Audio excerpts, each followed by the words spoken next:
এই দেশেরই প্রখ্যাত কয়েকজন চিকিৎসক আমার মাকে অনেকগুলো বছর ধরে চিকিৎসা দিয়েছেন। প্রত্যেক মুহূর্তে ওনারা তাকে টেক কেয়ার করেছেন। উনি মৃত্যুর কিছুদিন আগে উনি বিদেশে গিয়েছিলেন।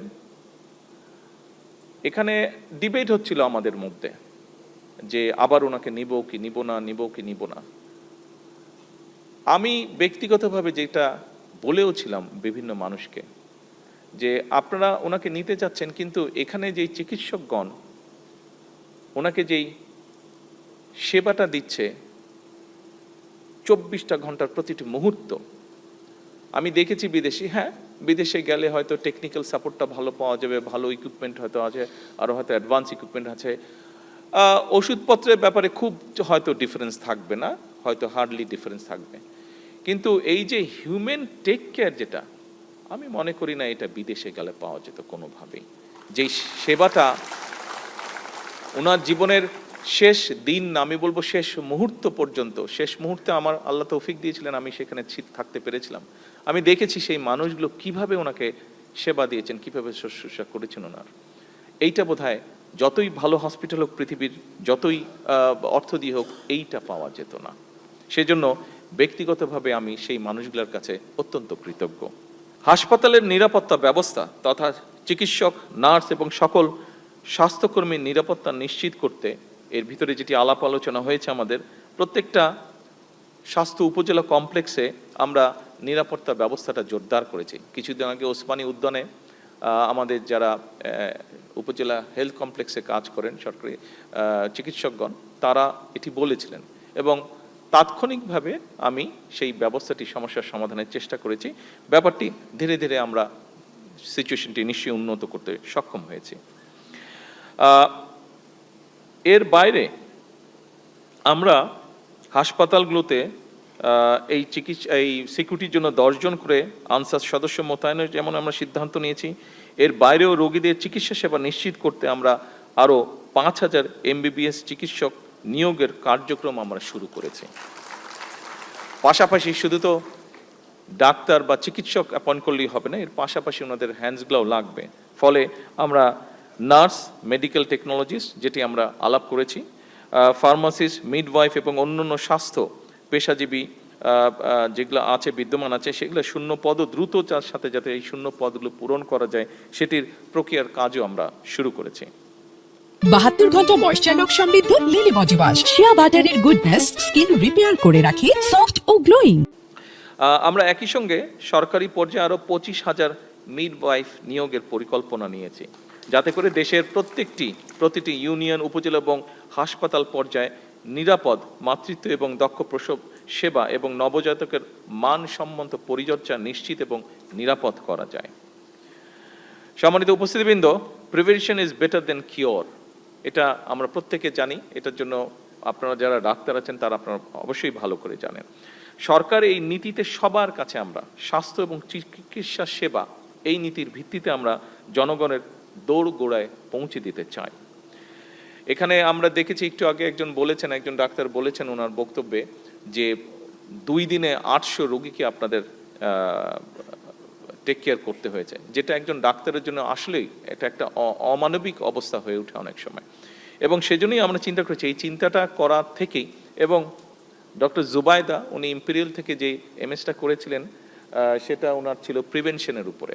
তা আমি দেখতাম, উনি যখন পড়তেন দেখতাম আমি বিষয়গুলো, এবং তখন থেকে আমার মাথায় ঢুকেছিল ব্যাপারটা যে কখনো যদি সুযোগ হয় আমরা এই দিকটাতে আমরা এই নজর দিব, এই দিকটাকে আমরা অ্যাড্রেস করব। এবং আপনারা অনেকেই আপনাদের ইউরোপে বিভিন্ন জায়গায় বিভিন্ন দেশে আপনাদের নিশ্চয়ই কাজ করার অভিজ্ঞতা হয়েছে। এর মধ্যে ইউরোপে কিন্তু এখন ওরা দেখেছে, হিসাব নিকাশ সব কিছু করে দেখেছে যে একজন রুগীকে চিকিৎসা দেওয়ার জন্য রাষ্ট্রের যেই খরচ হয় তার থেকে যদি প্রিভেনশনের ব্যাপারটায় জোর দেওয়া যায়, অর্থাৎ আমরা যদি এমন একজন ব্যক্তিকে ট্রেনিং দিয়ে রেডি করতে পারি যে ঘরে ঘরে গিয়ে মানুষকে অ্যাওয়্যার করবে যে কি কি কাজ থেকে বিরত, কি কি খাওয়া, লাইফস্টাইল কেমন হলে বিভিন্ন অসুখ বিসুখ থেকে দূরে থাকা যাবে, তাতে দেখা গিয়েছে যে রাষ্ট্রের খরচ অনেক কমে আসে।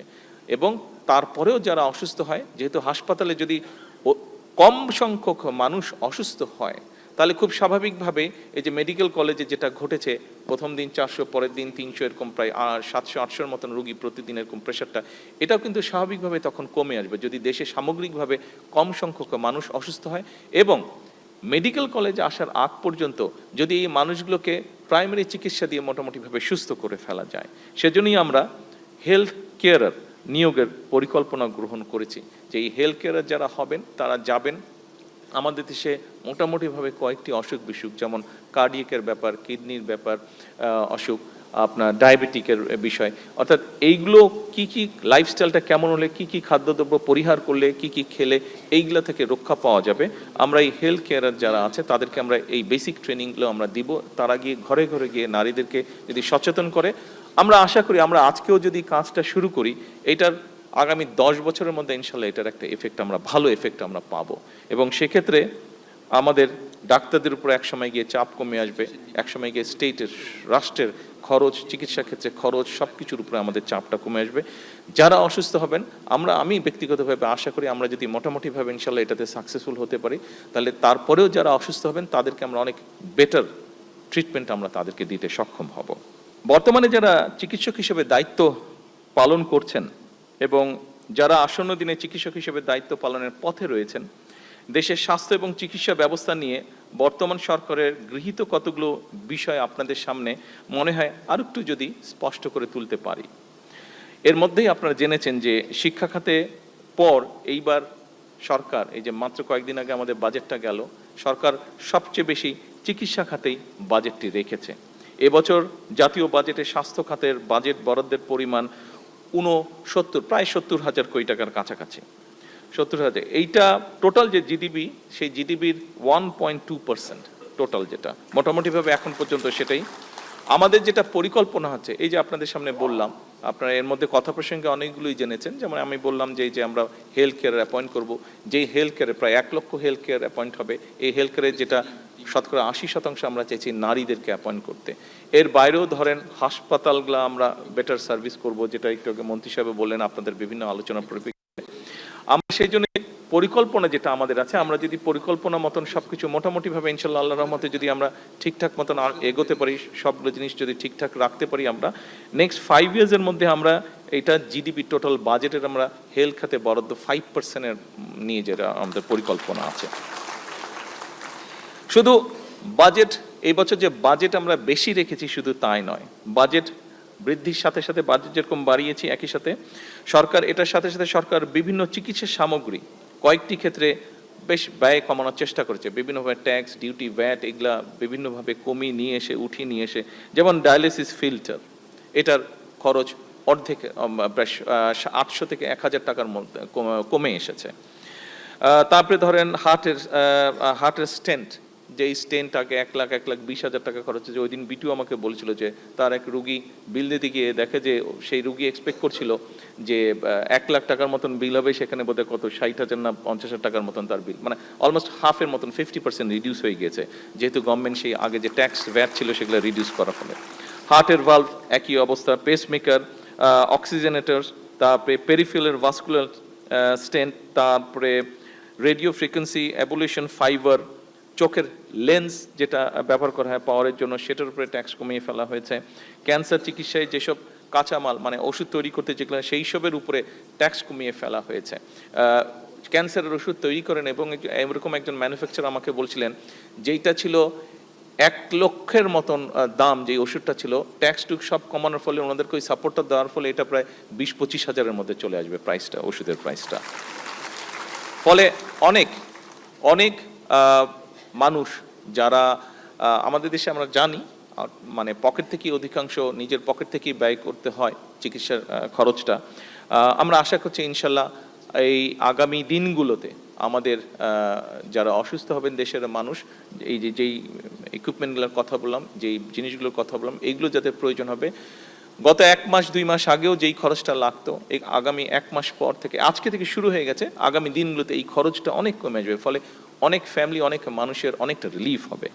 উদ্দেশ্য, লক্ষ্য তো আমাদের এটাই সকলের, মানুষকে রিলিফ দেওয়া, মানুষকে সহযোগিতা করা। 72 ঘন্টা ময়েশ্চার লক সমৃদ্ধ লিলি বডি ওয়াশ শিয়া বাটারের গুডনেস স্কিন রিপেয়ার করে রাখে সফট ও গ্লোয়িং।